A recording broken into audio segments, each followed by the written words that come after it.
Nigeria, we have what is called the Labour Act 2004. And that Labour Act is the legislation that governs labor relations in Nigeria. But there's a but that comes with the Labour Act.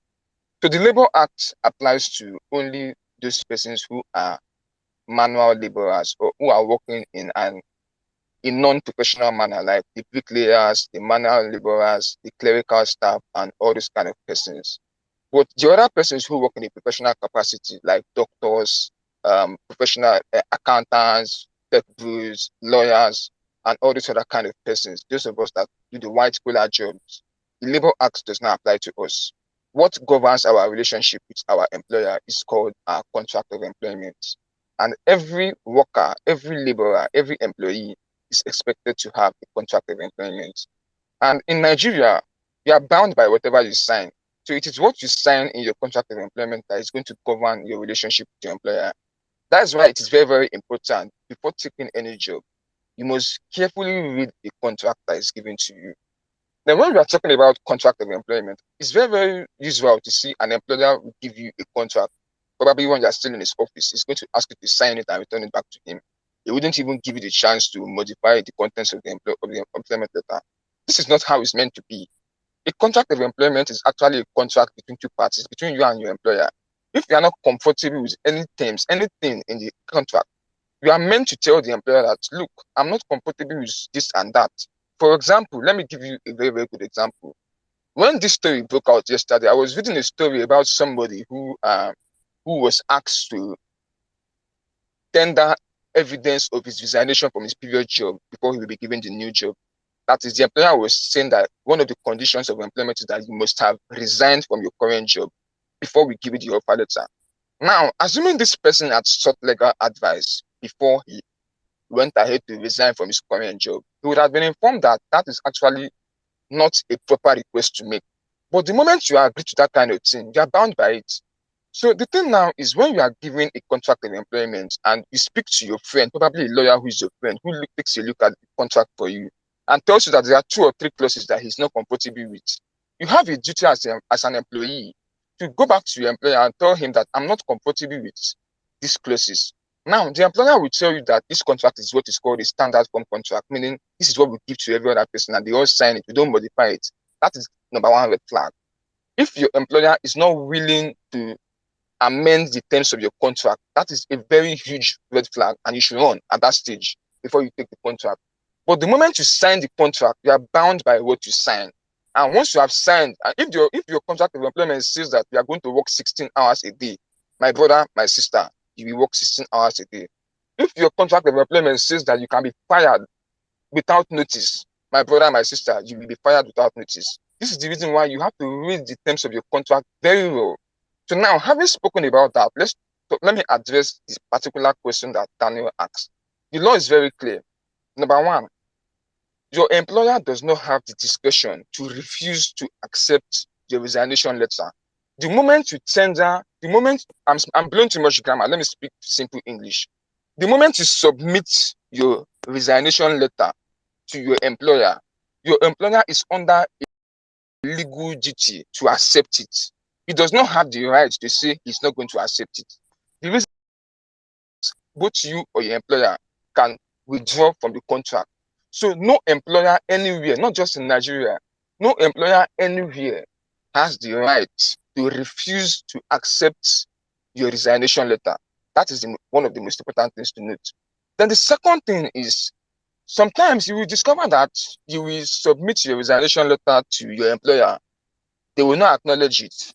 They will not comment on it. But by the time you go back to your desk, a sack letter is waiting for you. So instead of them accepting your resignation letter, they choose to sack you. So they now say you were sacked, you didn't resign. What does the law say about this? Somebody that works for, I think, Union Bank, yeah, since we are calling names, let's be very, very proud to do this. Somebody worked for Union Bank and tried to resign. And when the person sent in the resignation letter, instead of accepting the resignation letter, the bank actually sacked her, gave her a sack letter. And the person went to court to ask the court to declare whether the termination was lawful or not. And the court held that the moment you have submitted your resignation letter, that resignation letter is effective and you cannot now be sacked. So that means that your employer cannot sack you after you have submitted your resignation letter. So now let me come back a bit. In your contract of employment, there's what is called a notice period. The notice period is one of the ways via which you can terminate your employment. So the notice period states that for you to terminate your employment, either you or the employer, you are meant to give the other party notice. The notice could be 1 month, it could be 2 weeks, it could be 2 months, it could be 3 months. This is one of the reasons why it is actually good for you to send your contract to a lawyer, for a lawyer to look at the terms of your contract, to advise you appropriately. There are different kind of works, different kind of jobs that have different kind of notice period. And let me give you a few examples.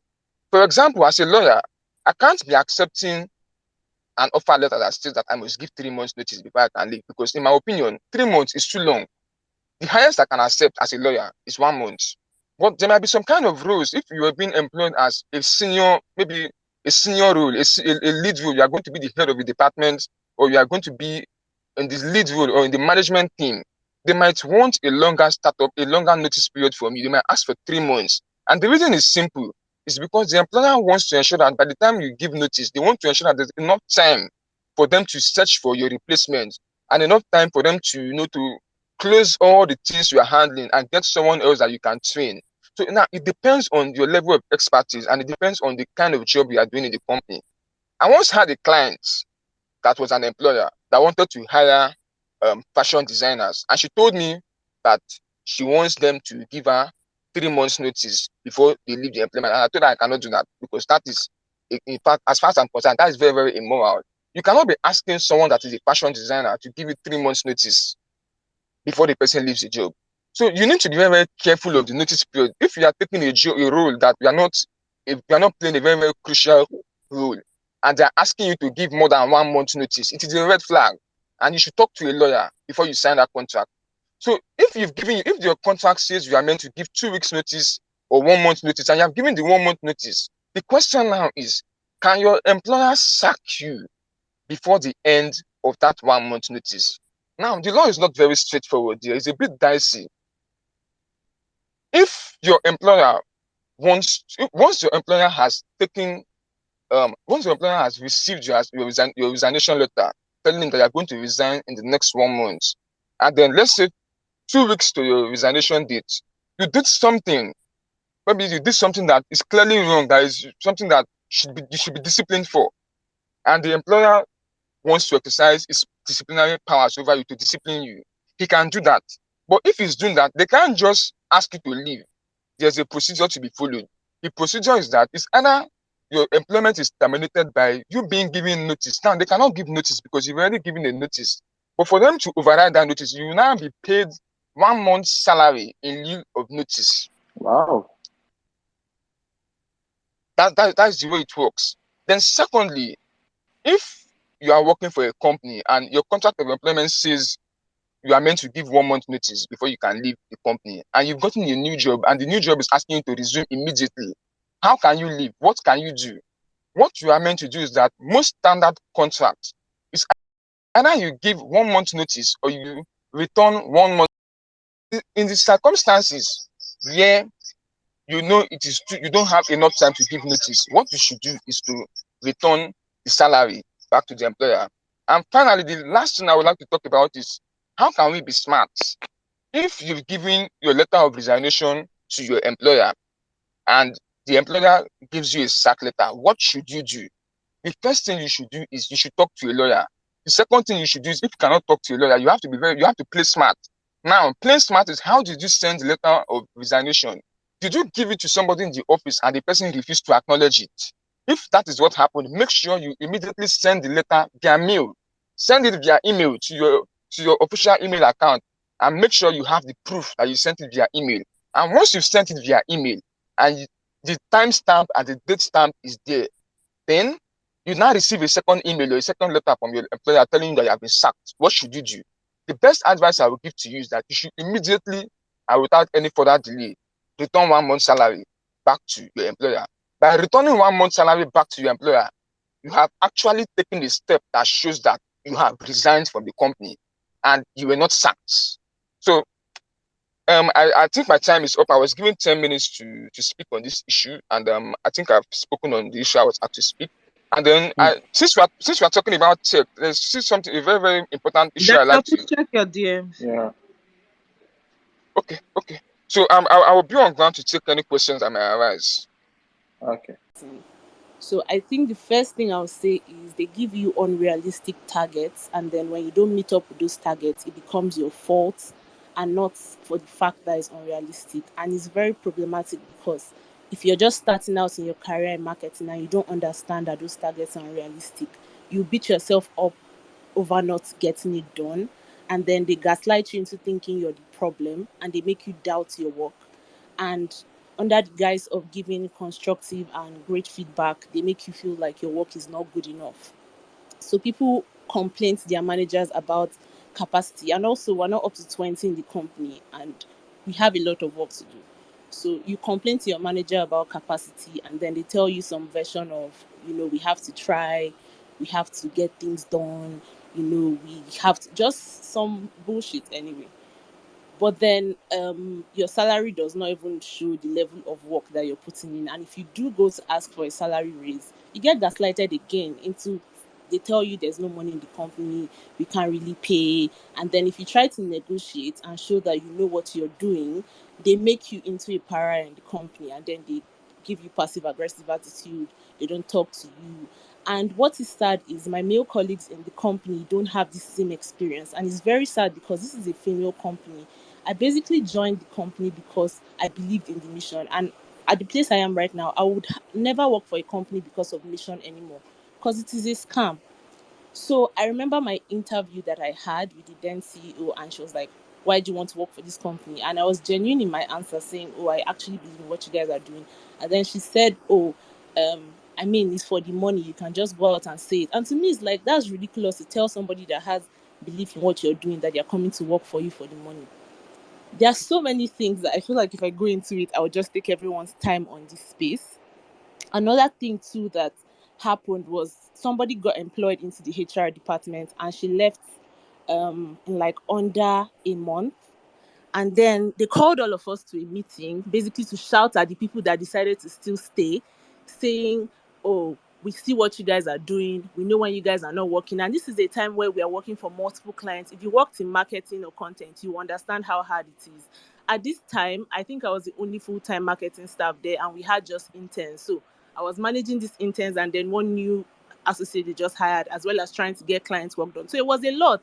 And then you call people to a 1 hour meeting to say, "We're watching what you guys are doing. You guys, better be good on your integrity. We see what you're doing on Slack. We see all the messages that go back and forth on Slack." And I'm like, it doesn't make sense, because staff is constantly leaving because you're stressing them out, but you're calling the staff that decide to stay to tell them that you're watching what they're doing and they should fix up and they should work harder. And it doesn't make sense. I remember when I went on leave, this is like 10 days leave. My leave handover note was almost 10 pages long. I kid you not, for a 10-day leave. And then I was still being messaged during this leave to ask me about different things. On the weekend of my leave, my boss literally asked me to help, asked if I could go buy a SIM card for the company because they needed it to do something. And then they have this thing where they always make everything super urgent, like it's a do or die affair where, oh, if we don't do it now, heaven will fall. And it makes you just anxious for no reason. That aside, What's the name of the company again? Sorry, did you mention? yes, yes. This is Chilit Africa. I'm sure it's very Okay, popular, Philips Africa. Got it. so we all know it. Most of us know it, sorry. And then after working for the whole year, everybody was tired and stressed. You still message your employees on the 20th telling them that they will have to work over the holidays because of something else. And then things kept piling up, and people keep leaving because they can't take the toxic nature of the workspace anymore. I'm talking from my experience, but I'm sure if I have any colleagues, most people don't even want to talk about it because they don't want to revisit the experience. Initially, I was like, I'm not going to talk about this today, whatever, but I think it has gone on for a while. And even for spaces that are trying to do things that are mission driven for women, whatever, they still need to be held accountable and called out for these things that they are doing. Bad management and poor leadership is really plaguing that space. Every year there is extreme turnover in that office. If you go on LinkedIn, they are hiring for the same positions over and over and over and over again, because people are constantly leaving, not because they don't think not because the work they are doing there is not impactful or whatever, but because they are being gaslighted and their confidence is being stepped on because they are working for a female organization that is supposed to uplift them, help them be confident. You literally, your employees are not seeing the impact of the things you say you're doing for women out there. They are not seeing it in their own lives, in their own personalities. They come into She Leads Africa with a sense of purpose, with confidence and creative skills. They live with improved skills, but their confidence is shot to the floor. I have past colleagues that left SLA, not because they had gotten other jobs, but just because they were done with working there. They decided, I can't do this anymore. I'm going to leave because I'd rather be unemployed in this economy than work here. I think that says So a I lot do, about. yeah. So sorry to cut you short, because I do have I've seen like 3 messages now from was the experiences that I had. So my first job in Lagos, the last project that I was on, my manager, we were in Abuja for a while, and the office was it's a big four audit firm, and the office had a residential part of it. So we would stay. Some of us who were working on projects that came from out of Abuja had to stay in the residential part in the office complex. So we were called on at all hours of night. You could work, basically 20 hours, 22 hours a day. So it was really draining. And we'd been there for about 6 weeks when they decided, 6, 7 weeks when they decided that they didn't want the project, they didn't want the people from Lagos anymore, and that they would use staff from the Abuja office. So my manager decides that we're going to have a handover meeting on a Saturday. Now, there were 2 men and 3 women on the team, and the 2 women lived in Abuja, so we were supposed to be handing over to them. Both of them said, look, they had family commitments, they couldn't make it. So I said, I don't think there's any point of this meeting because the people that we're handing over to are not here. Anyway, he insisted that we go through this handover process to him because he was in and out of Abuja. At about 4 p.m., I said, okay, let me go get Panadol because we've been in an enclosed room for a while and I have a headache. I went upstairs, came back down, and I heard him saying that he hates working with women. The first one, the 2 other ones said they have family because they have young children, and this one now has said she has a headache, that women are the worst to work with, that this is why he always requests to have no woman on his project team. So I walked in and I was like, I think that's unfair because I've been here all day working and I haven't ever slacked in my role. My colleagues have never slacked in their roles. They had family commitments. It's unfair to say someone with a 3-year-old who has no help should leave her child at home on a Saturday and you told her on Friday at 7 p.m. It's unkind.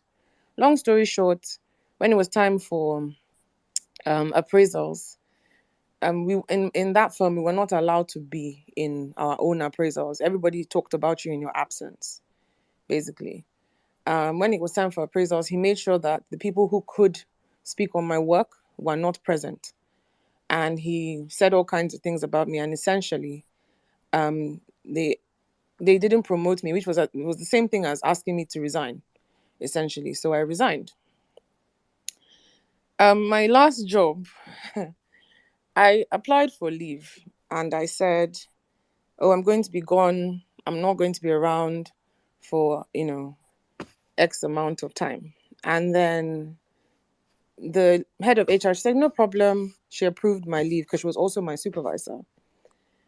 I guess on leave and I get a call from the owner, the CEO of the company, and he says, there seems to be an issue. I'm going to I'm going to patch your 2 bosses in because nobody seems to know where you are. And they, are patched in and they start yelling. These 2 women start yelling at me that where am I, that nobody approved my leave. I said, but I have the approvals on the system. I spoke about it. We agreed about it. And they were yelling at me that I am incompetent. How do I just leave my work without handing over? And I said, but I always say I don't go on leave and, stop working. I never hand over to anybody. I've never handed over to anybody all the times I've gone on leave, and I had probably gone on leave about 5 times at this point. When I got back to work, the lady was like, I need to resign. I said, for what? She said, because I was insubordinate and I went on leave. And this was that I was basically heading a unit. So I was like, I don't think that makes sense, that you ask me to leave just because of your misunderstanding. It's on the system. Unfortunately, the IT people were reporting to her as well. So they went into the system, and so I raised what's it called? Request to prove that I had actually applied for leave.